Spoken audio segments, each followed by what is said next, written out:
So, ikaw pala ang sikat na pari dito sa Cagayan de Oro na kumakasal ng mga bakla at tomboy. Opo, ako po yun. Reverend Father Joseph Lagumbay po from the Catholic Universalist Church. How dare you violate the Word of God written in the Bible? Ako si Pastor Perfecto Di Magkasala at nandito ako para ipahayag sa iyo ang totoong mensahe ng Diyos. Dahil ang ginagawa mo ay karumal-dumal. Nandito ako para hamunin ka ng isang debate. Hindi naman po ako nakikipagdebate because I don't engage in such actions. Kung gusto niyo po, mag-usap na lang tayo, like a friendly discussion. Alright? Para maintindihan niyo naman po kung saan kami nanggagaling. O sige, friendly discussion na lang kung yan ang gusto mo. Magsimula tayo dito sa Leviticus chapter 18 at chapter 20. Nakasaad dito na kung sino man ang makikipagtalik sa kapwa lalaki o kapwa babae ay karumal-dumal at kinakailangan na parusahan ng Diyos. Dito pa lang, Old Testament, Leviticus, talo ka na. If we try to check historically, eto kasing book of Leviticus, nasulat yan para sa mga Hebrews, para sa mga Jews. Tingnan niyo po yung mga Hebrews, niligtas niya ni Moses galing sa Egypt patungo sa Promised Land. Ngayon, when Moses saved these people from Egypt, dumaan sila sa Canaan. Doon nila nakahalubilo yung mga Canaanites. Ngayon, meron silang practice kasi meron kasi silang gods and goddesses dati. Gods and goddesses of fertility, For example, si Ishtar. Si Ishtar, meron siyang mga priests. Tinatawag itong mga asino. Etong mga priests na ito, kapag hinawakan mo daw sila, you will be blessed by God. And if you will have sex with these priests, mga lalaki itong mga pari na to if you will have sex with them, you will be blessed by God. Like more blessed than just touching them. So, what we can read in the book of Leviticus actually is not about a loving, Christ-centered, homosexual relationship, but it's about a cultic temple worship. It is about a temple prostitution, homosexual temple prostitution. Yun yung kinakagalit ng Diyos na ayaw niyang gawin natin. Alright? So, that is the context of the book of Leviticus. It does not say anything about a monogamous, Christ-centered, loving, homosexual relationship. Hindi ako naniniwala dyan. Klarong-klaro na nakasulat sa Biblia. I-deny mo pa? Sige, ganito na lang, Pastor. Kumakain ka ba ng shrimps, ng baboy, ng seashells? Oo naman, kumakain ako. Masarap yan. Okay. If you really want to follow the entire book of Leviticus, then you should give up eating pork, eating shrimps, eating shells. Kasi according sa book of Leviticus, marumi daw yun. Alright? So bakit ngayon we are cherry picking? We are just checking the verses about homosexuality and then we apply that. Pero yung other verses na nandun, for example, not eating shrimps, not eating pork, not eating seashells, hindi natin susundin. Di ba unfair? Cherry picking tawag doon, di ba? No one is made righteous by the law. Kasi if you follow 99 laws out of 100, may isa kang sinuway, makasalanan ka pa rin. Di ba? Sige, ito, mas maganda. Genesis 19.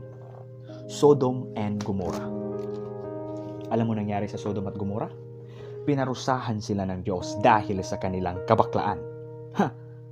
Si Lot, pamangkin ni Abraham, pumunta ng Sodom, doon tumira. Binisita ng dalawang anghel. Ang mga tao sa Sodom, gusto nilang i-rape. Gusto nilang makipagtalik sa dalawang anghel.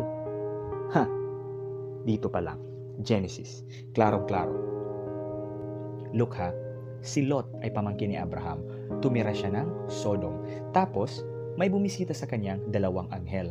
Now, on that time, Sodom is a very prosperous country.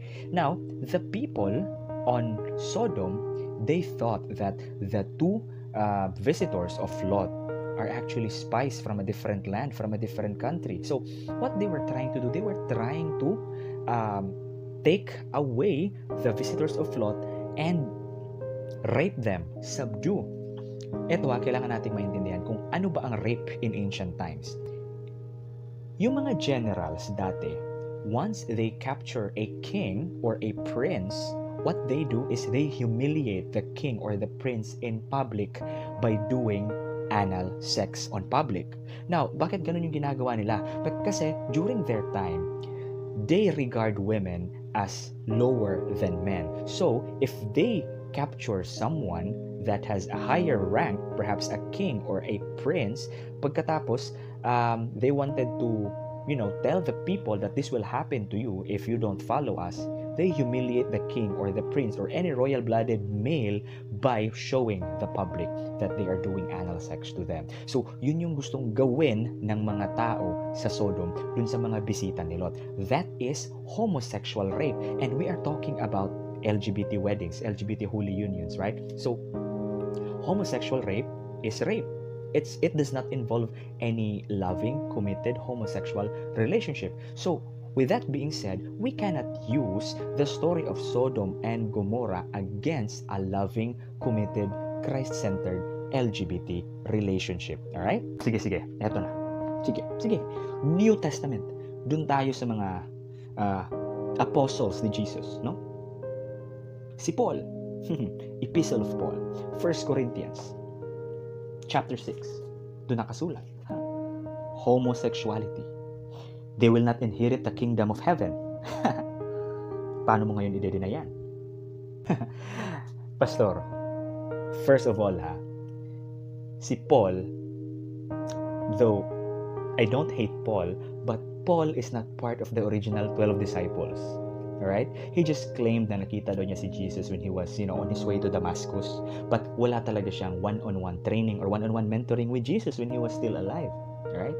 Pero pagbibigyan kita, yan nakasulat sa 1 Corinthians, chapter 6, it's actually not about a loving homosexual relationship na sinasabi ko kanina, no? Because the original Greek terms that Paul was using was the term malakoi and the arsenokotai. Ang mga terms na ito, this does not mean that these people are homosexuals and they are having homosexual relationship, like the loving homosexual relationship. No, because these are actually those people who are weak in faith. Now, sa Greek culture kasi iba. Sa kanila, if you are an older man and you will have sex with a younger boy, hindi yun adultery. Kasi you are having sex with a male and not a female. Diba? Mostly kasi yung mga elderly na male, may asawa na. Tapos if they have sex with a younger boy, hindi yun kasalanan para sa kanila. Right? That's how they justify it. Kaya sinabi ni St. Paul na masama pa rin yan. Because that is still what? Adultery. Regardless if it's heterosexual or homosexual. Diba? And also, during the time of Paul, there still exists a homosexual temple prostitution. So, there are still male prostitutes on temples na nakikipag-sex sa kapwa nila lalaki to worship a specific pagan god. And that is what Paul was trying to tell them, that you should not do these things. So, importante talaga ang context when it comes to interpreting the Bible. Alright? So, eto pa. Alam mo ba na si Philip, no? Meron siyang binaptize na isang Ethiopian eunuch. Eto mga eunuch, eto yung mga lalaki na ever since pagkabata nila, they were castrated and they are often being made like servants of the queens or the princesses. Right? So etong mga eunuch, eto yung pinaka-closest examples natin for transgenders today. But what did Philip did? Did Philip discriminated the eunuch? No. He even baptized the eunuch. Tanggap naman namin ang LGBT sa community. Sa simbahan ko nga, maraming mga LGBT doon. Kaya lang, hindi pa pwede sa amin ang LGBT marriage. Hindi pwede sa amin ang same-sex marriage. Kasalanan sa Diyos yan. Ayos na naman sa akin kahit may LGBT kaming members. Tapos, if they are in a relationship, why not? Basta wag nyo lang silang ikasal. Kasi masama yun. Kasalanan sa Diyos yun. Pag ikakasal mo yung lalaki sa lalaki at babae sa babae. So, ito, pastor, may anak ka bang babae? Oo, may anak akong babae. Now, gusto mo ba na yung anak mo na babae makipag-sex siya sa boyfriend niya before marriage? Siyempre, ayoko nun. We are Christians. Dapat kasal muna bago sex, hindi sex bago kasal. Yun naman pala eh. So bakit nyo binabawalan na magpakasal yung homosexual couples at hinahayaan mo lang sila na mag-live-in? Hindi ba kasalanan yun sa Diyos, having sex before marriage? And why are we denying marriage to them?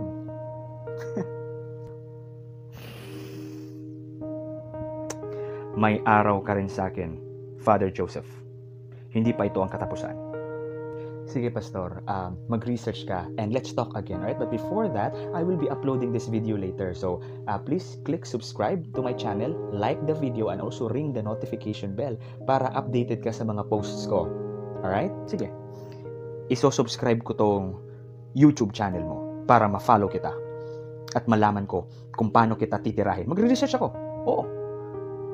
Sasagutin ko lahat ng sinagot mo sa akin. I will do a counter-argument on that. Hintayin mo.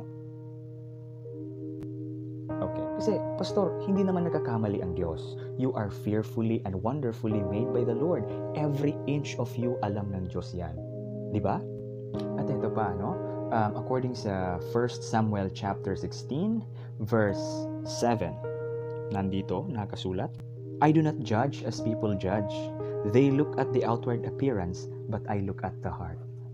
Yung Diyos pala, tinitingnan yung puso natin, hindi yung outside appearance natin, Pastor. So, hindi pala genitals yung tinitingnan ng Diyos. God is so big. God is so wise. And why would God just focus His attention on our genitals? Diba?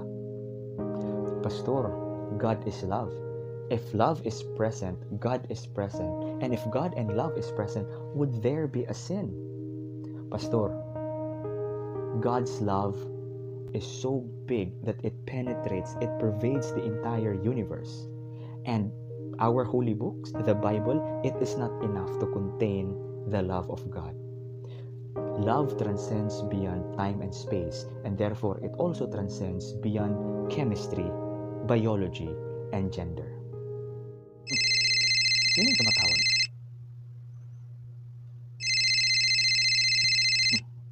Walang pangalan. Hello? Sino to? Hello, Pastor. Ikaw ba yan? Si Juan Miguel to, leader mo dito sa CDO. Nakita ko kasi sa Facebook mo, nandito ka daw sa Cagayan de Oro. Ba't ba hindi ka na nagpapakita? Di mo na sinasagot mga text ko. I miss you. 君の虜になってしまえばきっとこの夏は充実